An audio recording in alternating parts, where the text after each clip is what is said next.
La Soule, l'une des 3 provinces basques françaises, est réputée pour ses montagnes sauvages, ses forêts majestueuses.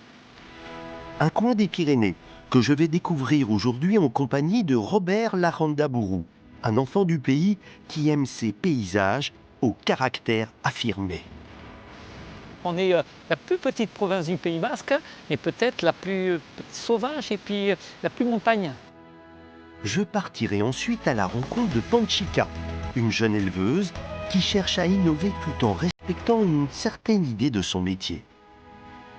Mais nous, c'était pour garantir aux consommateurs que ce qu'ils mangeaient venait de la personne qui avait en face et avec toute une éthique de la production, enfin de la conduite des terres jusqu'à la commercialisation. Le temps d'un détour dans l'arrière-Pays basque, j'aimerais bien comprendre à quel point la pratique d'une langue contribue à faire vivre une culture ancestrale.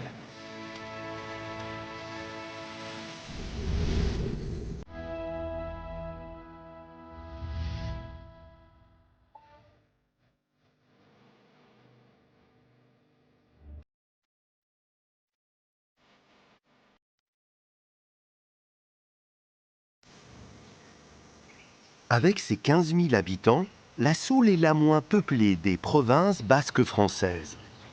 Mais c'est aussi l'une de celles où l'identité s'affirme avec le plus de vigueur.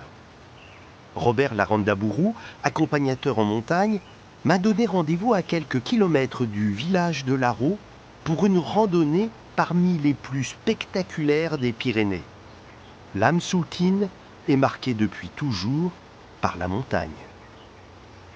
Nos ancêtres avaient traduit certains noms de montagnes, certains lieux de montagne d'une manière très spécifique. Tu avais Odei Sakia, qui veut dire sac à nuages. Odei gagne au-dessus des nuages. Et déjà, cette brume arrivait et se donnait ce petit jeu qu'on trouve vraiment très beau quand ça se déchiquette, si tu veux, entre soleil et nuages et qui donne un petit peu tout ce côté un petit peu enchanteur aussi à la Soule, quoi. Et ça met l'ambiance pour une randonnée comme aujourd'hui. Eh bien, on va essayer de la faire.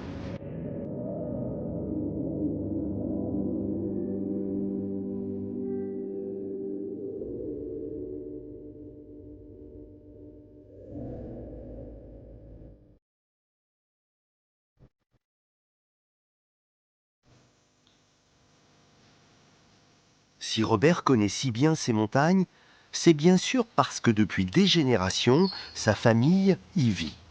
Mais aussi parce qu'il a fait de sa passion son métier.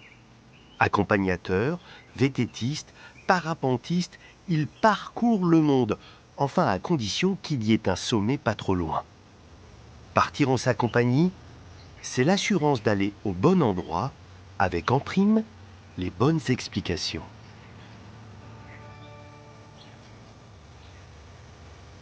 Que ces gorges sont impressionnantes. Robert, comment elles s'appellent d'ailleurs? Olsarte, qui veut dire entre les parois. En fait, c'était des gorges sous-glaciaires. Et ensuite, avec, tu sais, la température, avec l'eau, et ça formait ça, tu vois, pour faire ces fameuses gorges. Au plus profond, elles font combien ces gorges? Eh bien, ça va de 300 mètres à peu près, et avec une largeur des fois de 3 mètres. Hein, tu vois, 300 mètres à 150 mètres, c'est assez impressionnant. C'est totalement infranchissable ça. C'est ce que tu penses. C'est le soleil qui doit t'éblouir, mais regarde là-bas, un de nos trésors, la passerelle d'Olsarte.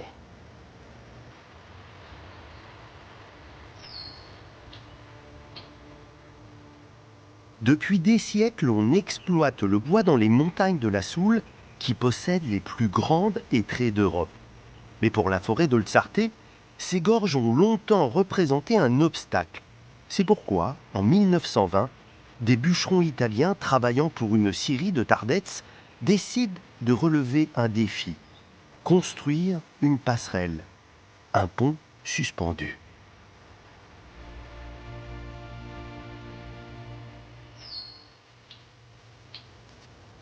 C'est vraiment le lieu au double et au triple waouh. Toi qui l'as fait des centaines de fois, à chaque fois ça te fait quand même quelque chose. Il y a une émotion qui se détache sur les belles choses, mais constamment.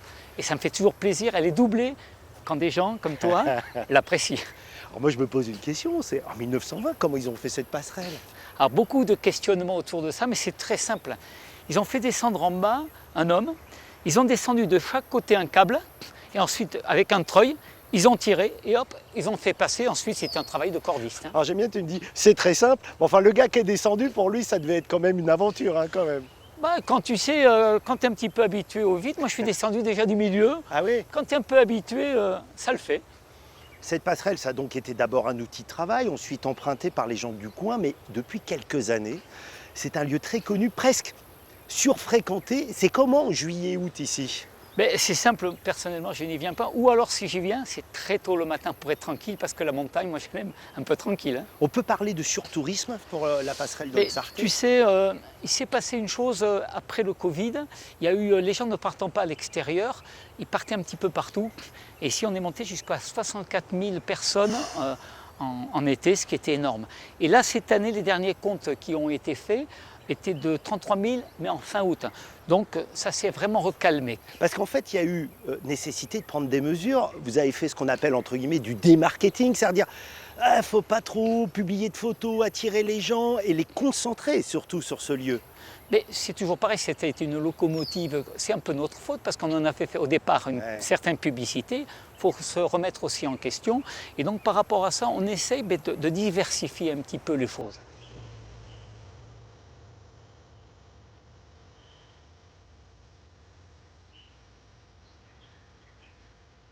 Alors autant vous le dire, si vous avez le vertige, il ne faut pas venir sur la passerelle parce qu'on sent vraiment bien les 150 mètres de vide dessous.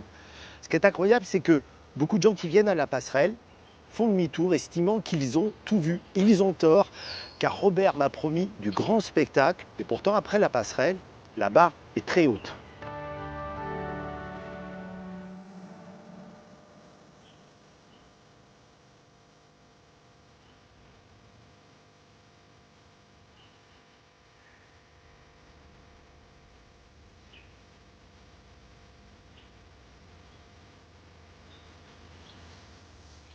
Ça va? Super! Ah, c'est beau! On sort de la forêt, là, puis ça s'ouvre à nouveau. Et tu vas voir, t'as pas tout vu. Tous ces chemins de randonnée aujourd'hui balisés, en fait, ils existent depuis longtemps, si ce n'est toujours. Mais si tu veux, avant, c'était des chemins empruntés mais par les bergers, des chemins pour le travail. Et puis, petite anecdote, tu sais, ma maman qui habitait entre Larot et Saint-Engrâce dans une ferme, pour aller à l'école, eh bien, elle se faisait 400-500 mètres. Non! Oui, pour descendre. Et le soir, il fallait remonter. Alors garde ton souffle. C'est ça. Ce que j'aime ici, c'est que ça reste peut-être un des derniers espaces de liberté et d'aventure. Et ce qui est bien quand on part avec un accompagnateur de montagne, comme Robert, qui est né ici, c'est qu'on a toutes ces anecdotes, toutes ces informations qui font qu'on profite encore plus de ces paysages grandioses.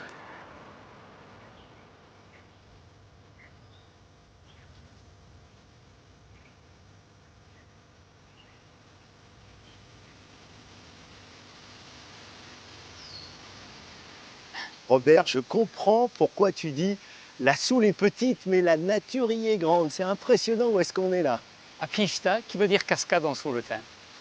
Ça fait quelle hauteur? 90 mètres, tu vois. C'est magnifique.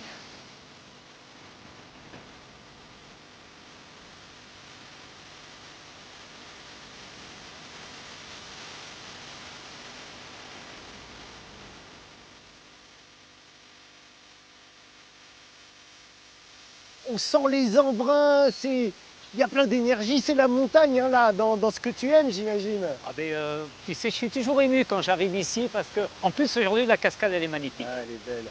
T'as pas peur qu'un jour il arrive à la cascade, ce qui est arrivé, tu me le racontais tout à l'heure, à Haute-Sarté, il y ait trop de monde ici? Non, non, non, non. Parce que tu sais, ici, la montagne, ça se mérite. Là-bas, c'est presque trop facile. Presque. Mais je crois que la sélection se fait d'une manière très naturelle. Et on s'est rendu compte d'une chose quand même, que les gens, nos visiteurs, pas les touristes, nos visiteurs, Pourquoi tu fais cette distinction? je préfère dire nos visiteurs parce que un visiteur est toujours curieux et très respectueux. Et on s'est rendu compte d'une chose, que nos visiteurs étaient parfois plus respectueux que certains Basques qui manquaient peut-être cette éducation. Ils pensaient qu'avoir l'étiquette d'être basque, tout leur était permis. Non, je crois que la montagne a ses règles qu'il faut absolument respecter.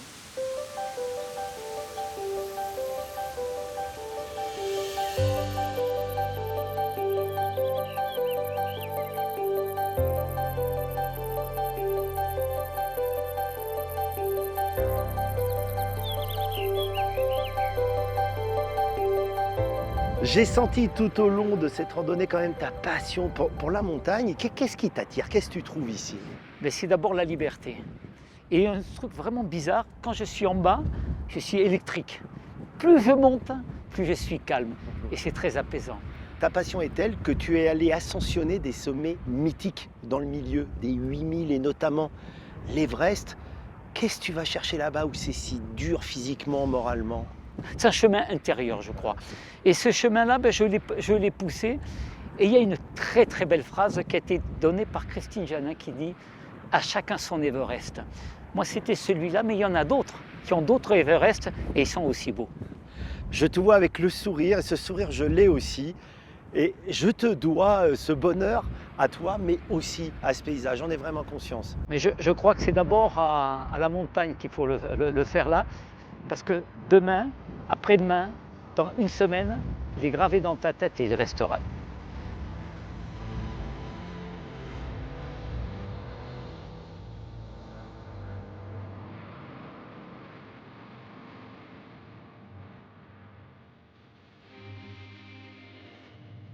Robert, on va le retrouver tout à l'heure, mais avant cela, je vous emmène à la rencontre de Panchika, une jeune éleveuse de brebis qui a fait un choix plutôt étonnant lors de la reprise de la ferme familiale. L'exploitation se trouve dans une autre province basque, la Basse-Navarre, à environ 2 km d'Ostabat, un village réputé pour être le point de convergence avant le passage des Pyrénées de 3 des principaux chemins vers Saint-Jacques-de-Compostelle.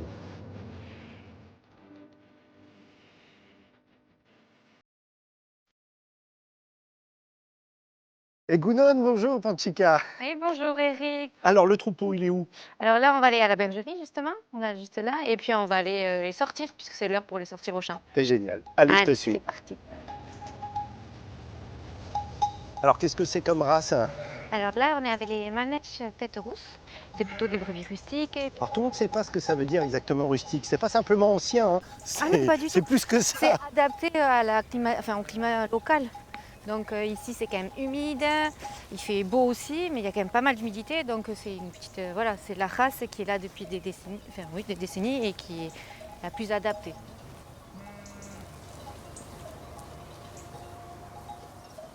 Ton troupeau, il ne sort pas toute l'année quand même. Si, il sort quasiment tout le temps, sauf il y a 15 jours dans l'hiver où là, forcément, elle reste dedans quand il pleut vraiment beaucoup et que c'est enfin, sinon ça abîme les champs aussi. Mais dès qu'elles peuvent, elles sortent. Au moins, même en hiver, quand il fait vraiment froid, au moins 3-4 heures dans la journée, elles sont dehors pour pouvoir pâturer l'herbe fraîche. La ferme, elle est depuis longtemps dans ta famille? Oui, ça doit être à peu près la 5e génération. Mais c'est la génération à mon père qui a vraiment développé la ferme. C'était vraiment une évidence pour toi justement de continuer ce travail, de travailler avec le troupeau et pas de partir? Non, j'ai fait mes études, mais je savais que je revenais ici. Ouais. C'était pour ça, c'était toujours un lien. On verra bien après les années comment elles passeront, mais il n'y a pas eu vraiment de doute sur ça. Enfin, ça a été une évidence. Ça s'écrit, l'histoire s'écrit ouais, naturellement. je crois, oui. Cette race manèche, ce sont des brebis laitières. On est en territoire Osso-Iraty, donc bien évidemment, tu fais du fromage? Bon, ben moi j'ai voulu changer un petit peu. J'ai voulu faire différent. Quelque chose de plus original, c'est ça? Un peu plus. Allez, on y va.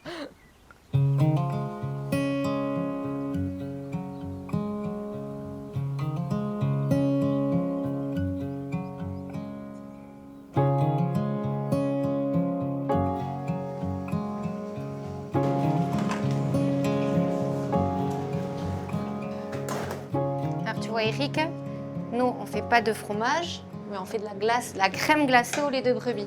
Wow. Et donc là, je te donne vraiment la glace qui est top, quoi. Quand tu veux la déguster, c'est là où c'est tout crémeux.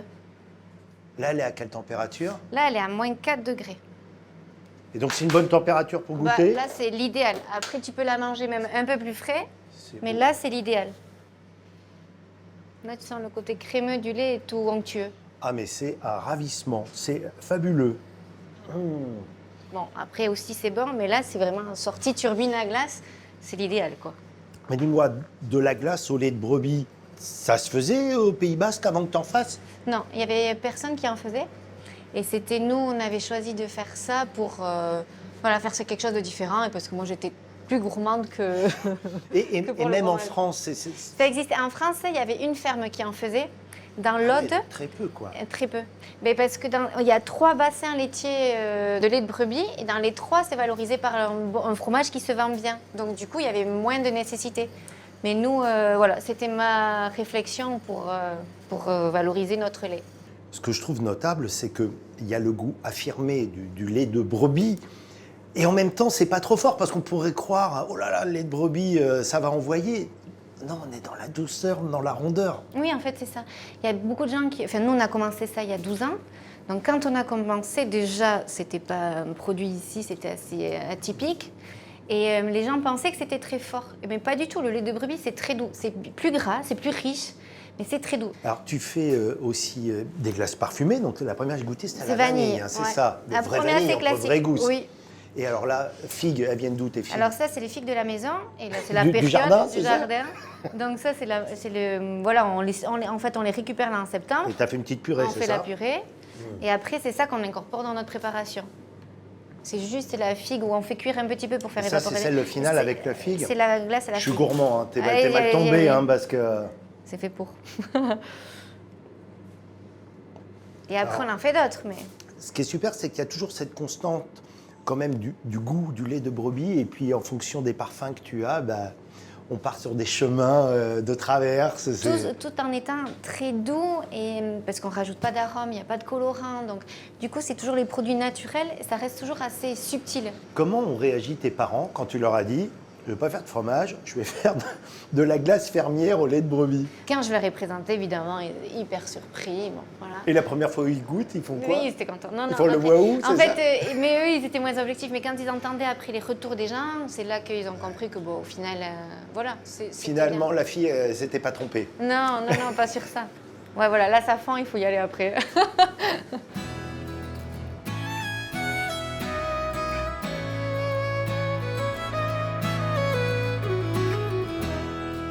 L'exploitation de Panchica fait partie de la centaine de fermes du Pays Basque à avoir adhéré à la charte Idoki créée en 1992.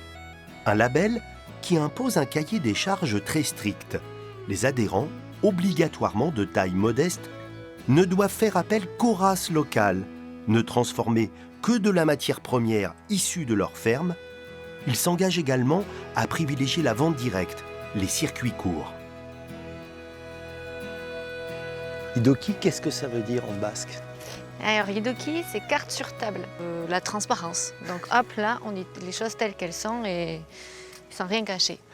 Qu'est-ce qui t'a attiré, toi, justement, dans cette charte fermière, les valeurs auxquelles tu avais envie d'adhérer? Eh bien, nous, c'était plutôt pour valoriser les produits locaux. Et puis, après, c'était aussi tout ce qui était garantir aux consommateurs que ceux qui mangeaient venaient de la personne qui l'avait en face et avec toute une éthique de la production, enfin, de la conduite des terres jusqu'à la commercialisation. Tu as une exploitation à taille humaine et il y en a beaucoup, en fait, au Pays Basque. Est-ce que le Pays Basque serait la même chose s'il n'y avait pas ce tissu-là? C'est sûr que par la géographie, ça limite déjà notre développement, donc ce qui fait qu'on préfère qu'il y ait plusieurs petites fermes que des très grosses structures. Et puis après, si on évolue, on voit déjà des changements qui se passent par la modernité, parce que vivre de l'agriculture, c'est pas toujours facile, hein. Il faut produire un peu plus. Si on ne transforme pas dans les fermes, c'est pas donné à tout le monde. Il faut produire un peu plus pour se retirer son salaire, quoi. Je me suis régalé avec tes glaces, mais je me suis également régalé avec tout ce que tu dégages. Vraiment, merci beaucoup. Eh ben, Mille merci esker, beaucoup à Panchica. vous. Mille esker, Sweli.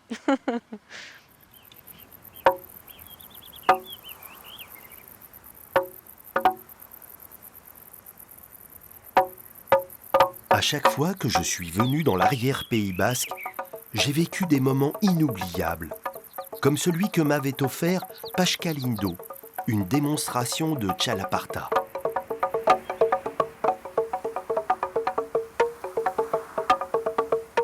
Un instrument de percussion dont on ignore l'origine et l'ancienneté, intimement lié à la vie rurale, au travail des champs. J'ai donc eu envie de faire rencontrer cet artiste engagé dans la défense de la culture basque à Robert, mon guide de randonnée amoureux transi de ces montagnes.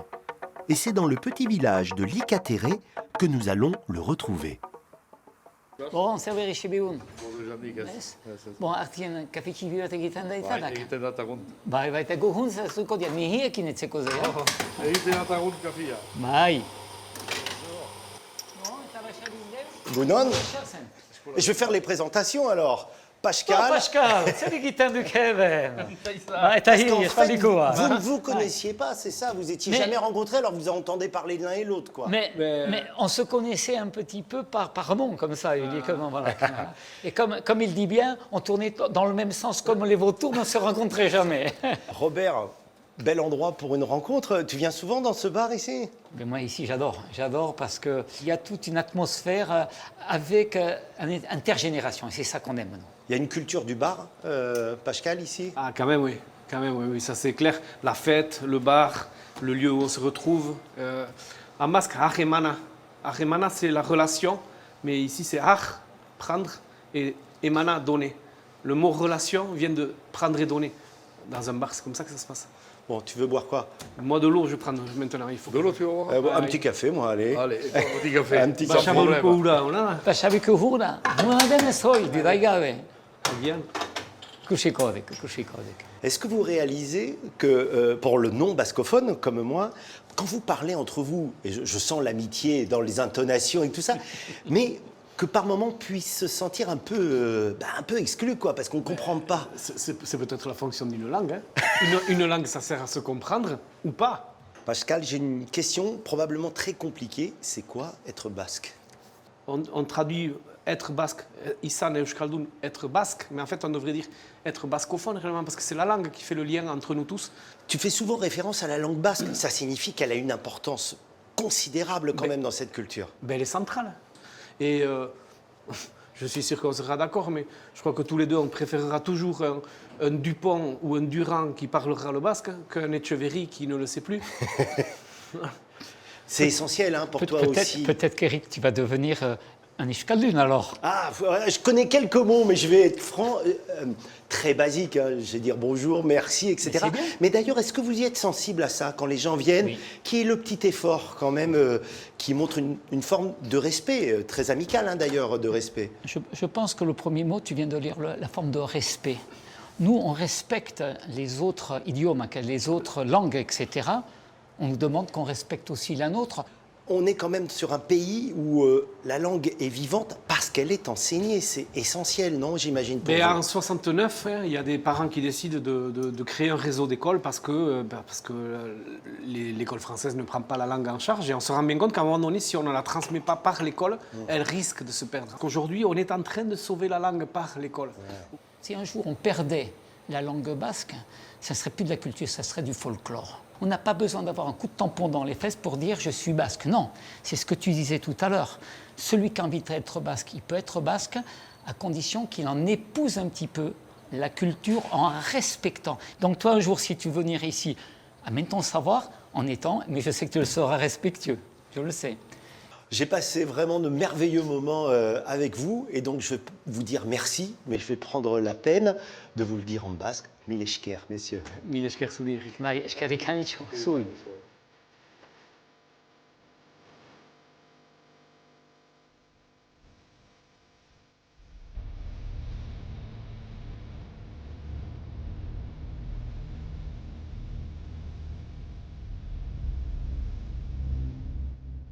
Pour terminer cette émission, je voulais partager avec vous un coup de cœur vraiment personnel, un endroit que j'ai découvert un peu par hasard et qui ne se trouve d'ailleurs sur aucun guide.